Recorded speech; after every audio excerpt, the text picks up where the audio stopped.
Hi everyone! Welcome to Sukku with laddu channel. ఇవాళ మీకు thumbnail చూస్తే అర్థమైంది కదా! నా వెయిట్ లాస్ జర్నీననేది మీతో షేర్ చేసుకుంటున్నా. ఆడపిల్ల ఎస్పెషల్లీ అబ్బాయిలు కూడా వెయిట్ పుట్ ఆన్ అవుతారు కానీ, ఎస్పెషల్లీ అమ్మాయి వచ్చేటప్పటికి స్టేజెస్ వైస్‌గా వెయిట్ పుట్ ఆన్ అవుతా ఉంటదనమాట. మనకి మెచ్యూర్ అవ్వకముందు ఒకలా ఉంటది. తర్వాత కొంచెం వెయిట్ గెయిన్ అవుతారు. మ్యారేజ్‌కి ముందు ఒకలా ఉంటారు. మ్యారేజ్‌కి తర్వాత వెయిట్ గెయిన్ అవుతారు. అలాగే మనకి డెలివరీ తర్వాత టోటల్‌గా బాడీలో చేంజ్ వచ్చేస్తదనమాట. ఆడపిల్లకి ఇన్ని స్టేజెస్‌లో వెయిట్ అనేది పుట్ ఆన్ అయిపోతా ఉంటారు. ఎస్పెషల్లీ మనకి పెళ్ళయ్యి పిల్లలు పుట్టిన తర్వాత బాగా కూడా గెయిన్ అయిపోతామనమాట. అప్పుడు మనం తగ్గించుకోవాలనుకున్నా, పెరుక్కోవాలి అనుకున్నది మన చేతుల్లో ఉంటది. మనం తీసుకునే ఫుడ్ ఇంటేక్ గానీ, మనం చేసే పనులు బట్టి వాటి వల్ల అన్నీ ఉంటాయనమాట. నేను కొన్ని ఫాలో అవ్వాను. అవి మీతో షేర్ చేసుకుంటాను. మీలో ఎవరికైనా యూజ్ అవుతది అనుకుంటే గనక వీటిని ఫాలో అవ్వండి. వీటన్నిటికన్నా ముందు మీరు ఆపరేషన్ మనకి డెలివరీ అవుతది కదా!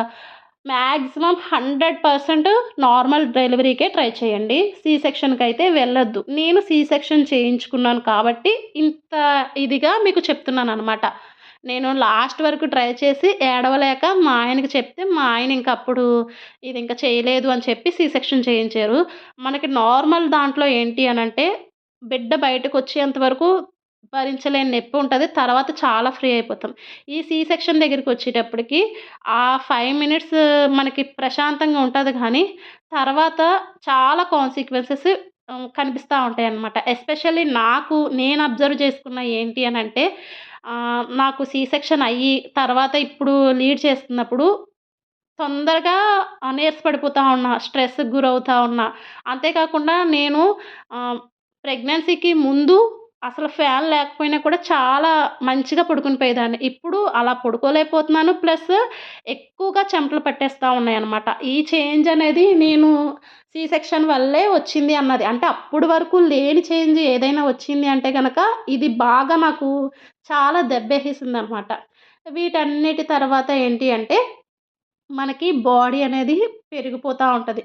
ప్రెగ్నెన్సీ తర్వాత వచ్చే పుట్ ఆన్ అయ్యే వెయిట్ ఏదుందో అది చాలా బావుంటది. అది ఎక్కడి వరకు కొంచెం వరకే ఆ పుట్ ఆన్ అయ్యే వెయిట్ బావుంటది కానీ, అది దాటామనుకోండి మనకి చూడటానికి కూడా చాలా చిరాకుగా ఉంటదనమాట. నాకు వెయిట్ గెయిన్ నేను మ్యారేజ్‌కి ముందు 54 కేజెస్ ఉన్నా. ప్రెగ్నెన్సీకి ముందు 64 కేజెస్ ఉన్నా. ప్రెగ్నెన్సీ తర్వాత 85-86 కేజెస్‌కైతే గనక వెళ్ళిపోయాననమాట. ఇది నా వెయిట్ యొక్క గ్రాఫ్. ఆ గ్రాఫ్ నేను నా వెయిట్‌కి, నా ఏజ్‌కి నేను 63-64 కేజెస్ లేదంటే 65 వేసుకోండి. అది ఇది కాదనుకున్న 70 యేసుకున్నా కూడా అక్కడి వరకు ఉండాలి. నేను మిగతా వెయిట్ అంతా ఓవర్ ఉన్నాననమాట.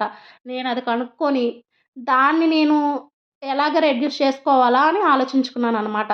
మా బుడ్డోడున్నాడు. వాడి చుట్టూ తిరగడానికే నాకు టైం సరిపోవట్లేదు. మనకి ఇంట్లో పెద్దవాళ్ళు ఎవరైనా ఉంటే కొంచెం సేపు వాడిని చూసుకుంటా ఉంటామో, లేదంటే ఆఫీస్‌కెళ్తా ఉంటామో జరుగుతదనమాట.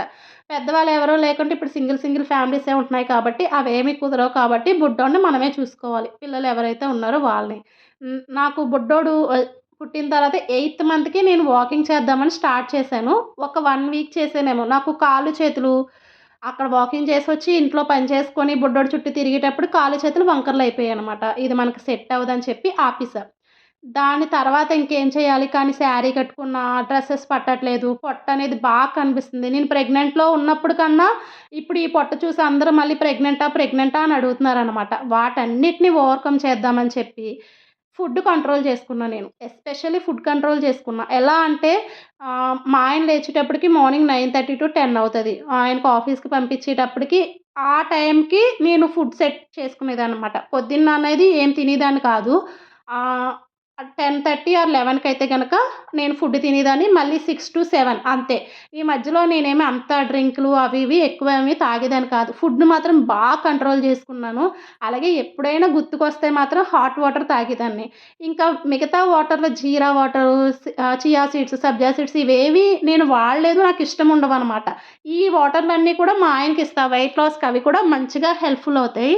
మీకు ఆ వీడియో కూడా అంటే పోస్ట్ చేస్తాను. ఒకవేళ ఎవరికైనా యూజ్ అయితే గనక చేసుకోండి.